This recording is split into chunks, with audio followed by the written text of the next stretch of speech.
Go mad, but I feel that this is the actual solution to my incredibly busy brain. Hi, I'm Helen Packham, and this video is a little bit different because I am sharing my experience of conscious connected breath work and how I managed to bypass my busy chattering brain, calm it down, and experience things I never have before. In this short film episode, I am going to share exactly the experience that I had. I'm going to share with you what happened, the stages of how it happened, and what's happened as a result. So if you are someone who finds it really difficult to meditate, if you find your brain is way too busy for all of those sorts of sitting still and focusing on the breath types of techniques, this is for you. And if you are someone who has experienced conscious connected breathwork, please let me know. I'm looking to learn more in this area. But if you haven't subscribed yet, please do subscribe to my channel. Please do like and comment. I'm really focusing a lot of time on sharing this type of stuff behind the scenes and more focused professional stuff. So I'd love you to join me for the ride. Anyway, let's get into what happened. So I have known Sam Adams for quite a while. For many years, she's been my client in the past, and I knew that she was doing something to do with breath work because I'd seen her post about it online and I'd seen how much she said it had changed her life. And so whilst I thought this was some sort of yogic breathing technique, I could see maybe the benefits of going to a session like this because I've always struggled with meditation. My mind goes at 100 miles an hour. I've had lots of anxiety in the past. I still do experience it now. And that comes from having a racing mind, from your mind constantly churning and going over things and thinking forward to the future and sometimes catastrophizing and not giving you a break. You know, I hear about people who have managed to calm their minds and, you know, they feel this sense of peace. And as much as I've really tried over the years, various different means, exercise helps it a lot, walking helps it a lot, cutting my hedge now I've realised helps it a lot.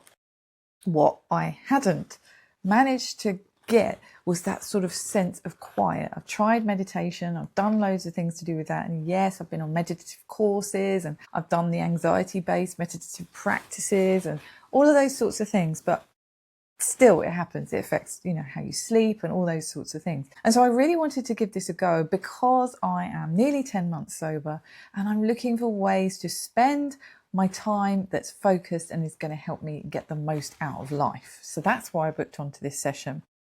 And Sam was brilliant in the beginning. She explained what was going to happen and I didn't know what was going to happen. And so she started to talk about all these things that were going to happen. At the time, they didn't really make sense. She talked about what might happen to your body, what might happen to your hands, what might happen at the beginning of the process. And then she demonstrated the breathing. Now that's this breathing. It's one hand on the abdomen, one hand on the chest, and you breathe into the abdomen first, then the chest in quick succession, and then you release and it goes down like that. So it's not a long out breath. It's not like that.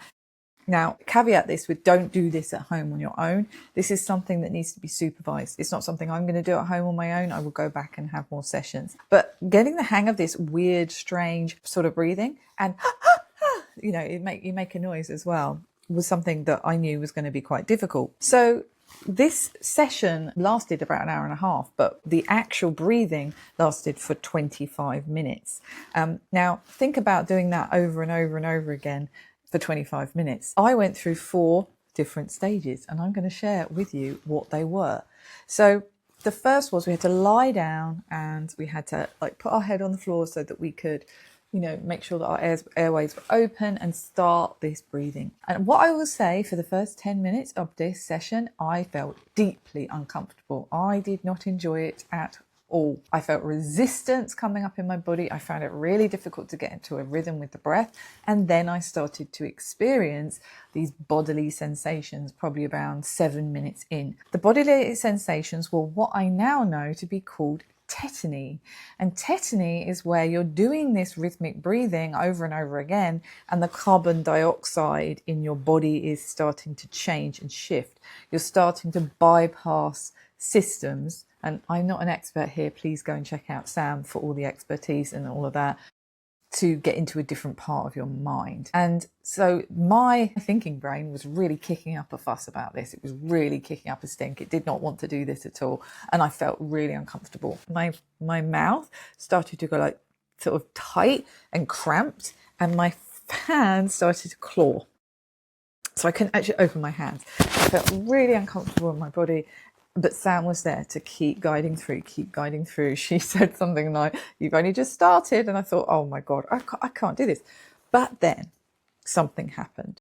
So this was like the resistance phrase. And then after, say, probably about 10 minutes, 50 minutes, I don't know, because I wasn't keeping time, I moved into what I call surrender. Now, I've since read up on this, and it's called non-ordinary consciousness. That's what I believed it to be, where you go into this sort of blank mind state. Now, I have never experienced this before. And what I think is different with this type of practice is there is no other option.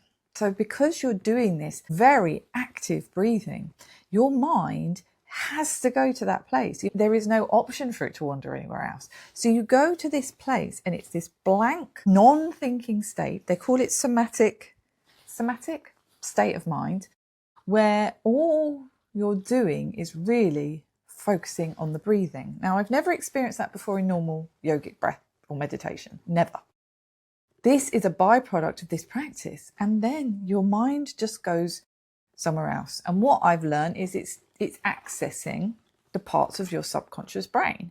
It's accessing all that deep stored emotion and memory and stuff like that, but without you actually knowing it. And the reaction was involuntary. So what started to happen after about 10, 15 minutes is I started to cry. And so I was doing these breathings, and it was like, and then the tears started coming. I wasn't thinking about anything. I wasn't remembering anything, but the tears came. Oh boy, did they come. But I was still breathing. And I just kind of surrendered into it and let it sort of come, let this blank mind state just come, let the emotions come. I couldn't really do anything else in that period of time.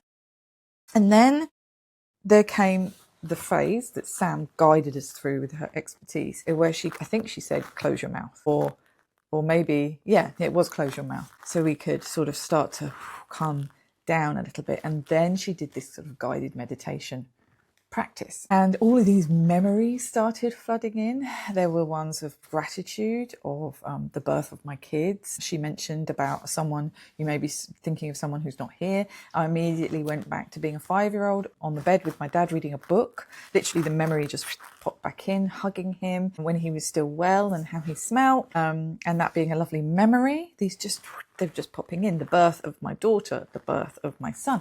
When the day that I got married, like picture cards sort of popping through, and she guided us through this process of sort of reaching out.